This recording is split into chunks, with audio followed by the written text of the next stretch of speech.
Farmers in Quebec have been protesting since December over high interest rates, growing paperwork, and heavy regulatory burdens.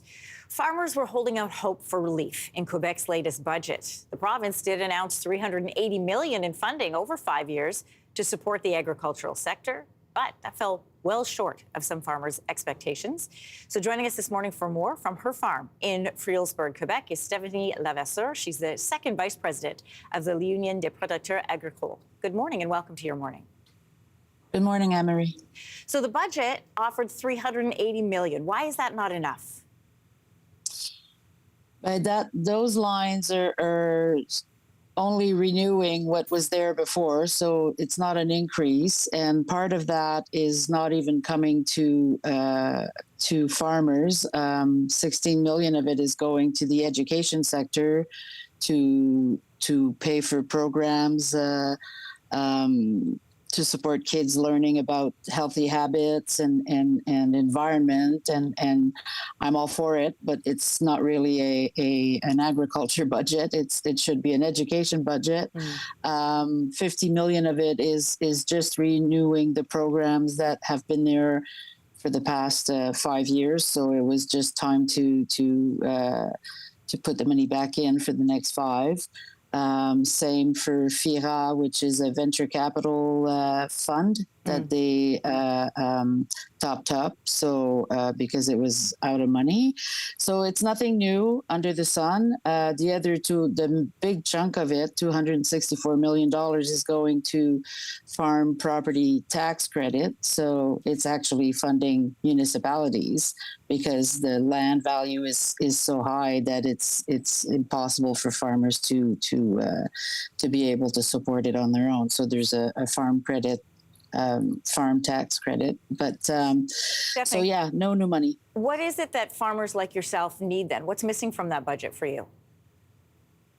Well, we've been asking for a couple of years ago, we were asking for an increase of the overall budget of MAPAC of $500 million to be able to really invest in food production, make it a priority in Quebec.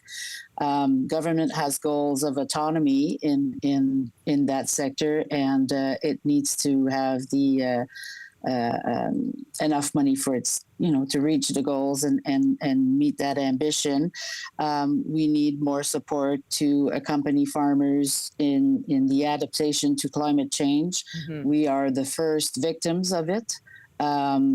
In Canada, we contribute, farming sector only contributes 10% of emissions, but the floods, the fires, the heavy rains, it's all on our heads. So we need help on that front. So a whole bunch of stuff, but mainly that. Listen, Stephanie, we know farmers are very busy people. So for them to take time away from the farm, to be able to do protests like this, because to farmers, time is money. So I'm curious. We reached out to Quebec's Minister of Agriculture, Fisheries, and Food, and in a statement, he said this to us: "We are talking about a perfect storm here. We understand that our producers are worried. We invite businesses in difficulty to call the finance department to now take advantage of the emergency fund that we created last year." So he's saying you guys need to reach out a little bit more. What are you saying in reply to that? Well, that program he's referring to is a loan. So for farmers that are already heavily indebted, a new loan is not always an option. So that's one thing. And you are right that it is incredible that we are seeing so many farmers out on the road, especially at this time of year where it's seeding time, so everybody should be out in the field preparing them and putting the crops in. So we had tomorrow is the last of the regions is coming out, so it'll be 16 mobilizations in all in the past month and a half. Over 3,000 tractors out, doing a lot of kilometers to get to where they're going. 4,000 farmers out, so it's a major event, and it is a bigger problem than the minister lets on. Stephanie, I want to thank you for taking the time to join us this morning. And as you pointed out, it is a very season, especially in the farming community. Thanks for taking time to highlight what's happening. You're welcome. Hey, thanks for watching. If you liked this, be sure to subscribe here, or you can check out more Your Morning videos right here.